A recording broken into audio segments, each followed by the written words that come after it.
Myself, Bhagwan Rizwan Ahmed Abdul Sattar from Anglo Urdu High School, मारू, तालुका यावर, जिला जलगांव। मैं आपके सामने जमात हश्तुम का सबक नंबर 13 मुसल्लसों की मुतमासिलत ये सबक पेश करूँगा, जिसमें मुसल्लस और मुसल्लसों की मुतमासिलत ये दो चीज़ें हमें यहाँ पर समझनी है।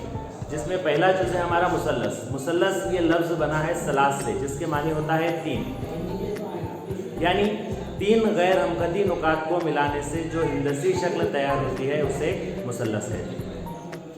जैसे हमने मुसल्लस देखे उसी तरीके से हम मुतमासिलत ये लफ्ज़ क्या है इस पर गौर करें। मुतमासिलत ये लफ्ज़ बना है मुतमासिल से। मुतमासिल ये लफ्ज़ तुम्हारे लिए नया नहीं है।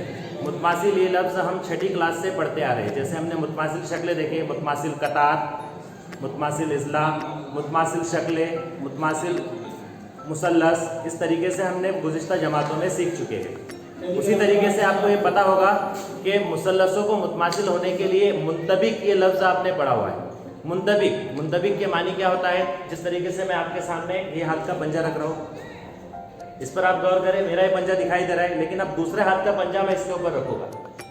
अब आपको मेरे पिछले हाथ का पंजा नहीं दिखाई दे रहा है, यानी इस पंजे पर ये हाथ का पंजा कैसे हो गया? मुंतबिक हो गया, जिसकी बिना पर पिछली शक्ल छुप गई।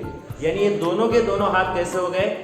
मुतमासिल हो गए। जैसे मेरे हाथ दोनों के दोनों पंजे मुतमासिल हो गए, इसी तरीके से आपके भी दोनों पंजे मुतमासिल हो गए। ऐसे आप कई मिसालें रोज़मर्रा की ज़िंदगी में ले सकते हैं। जैसे पेड़ के पत्ते, दो मुरब्बे, मुस्ततील या मुख्तलिफ और दीगर अशकाल, इनको आप मुतमासिल ले सकते हैं। ऐसी शक्लें जो एक दूसरे पर मुंतबिक आती है उन्हें मुतमासिल शक्लें कहते हैं।